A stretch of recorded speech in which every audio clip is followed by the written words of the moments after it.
ማመን ያለብህ እኔን ነው ወይስ ጥሩ ያልሆነውን ዳኒ ነው ማመን ያለብህ? እናንተን ለማለያየት በጣም ብዙ ሰው ብዙ መንገድ እየሄደ ነው እያልኩ ካለ አብርሃም ማለት የሆነ ነገሮች በተፈጠሩ ቁጥር ሄርሜላን መራቁ ተገቢ አይደለም። ምክንያቱም ሄርሜላ ያንተን ደስታና ያንተን ሰላም የምትፈልግ ሰው ነች። አንተ እንዳየው ከሆነ የሆነ ነገር ሲፈጠር ልረፍ ወይ ደግሞ ከማንም ልራቅ እያልክ እሷን እንድታስጨነቃት እኔ ራሱ አልፈልግም። የምሬን ነው አብርሽ። ከማንም በላይ የሚጨነቅልህ ከኔም በላይ ከየትኛውም ሰው በላይ የሚጨነቅልህ አሁን ላይ ሄርሜላና ሄርሜላ ብቻ ነች።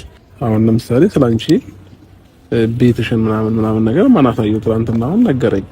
የምትኖሪበትን ቤት ምናምን ብሎክ ስንት እንደሆነ ምናምን ሁሉም ነገር ማለት ነውና ይሄንንም ደግሞ ከማንም ሊወጣ አይችልም ነው ወይስ ከኛ ውስጥ ከኔ አብሮን ከሚውሉ ሰዎች ውስጥ አንዳንድ ነገሮችን የሚያቀብል ሰው አለ? እንደዛም ብዬ እንትን እንዳል ግራ ገባኝ።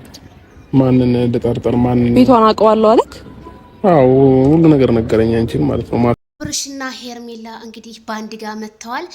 ሄርሜላና አብርሽ ተታረቁ። እንግዲህ አብርሽ በመካከላችን የሆነ ሰው ሚስጥር የሚያወጣ አለ በማለት ማይክል ጃክሰን ቢናገርም ግን ሄርሜላ ዛሬ ናፍቆቷን ተወታለች ማለት ነው። እንግዲህ እንደምታዩት አቶ አቤላዬ እንግዲህ ያው እሱ ነው ዋናው መሪ የኛ ጀግና አያቤላዬ ትንሹ ምራቸው በደንብ አርገማት እንደው ዛሬ ደግሞ እንዳይሰርቡ እንጂ ማለት ነውና ማንንም ይበል ምንም እኛ አንለያይም።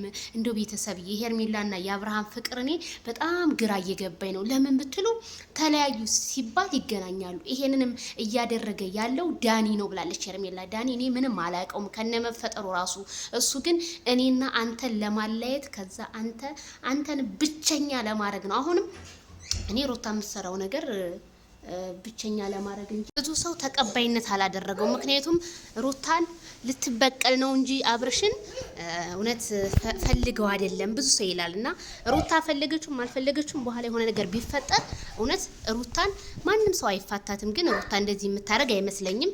ያ የበፊቱን ጥላቸዋን አሁን በፍቅር ቀይረው እንደምትመጣ ባለሙሉ ተስፋ ነኝ።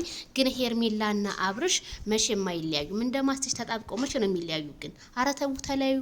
ባለትዳሮች ኑሩበት። ሄርሜላ ታይ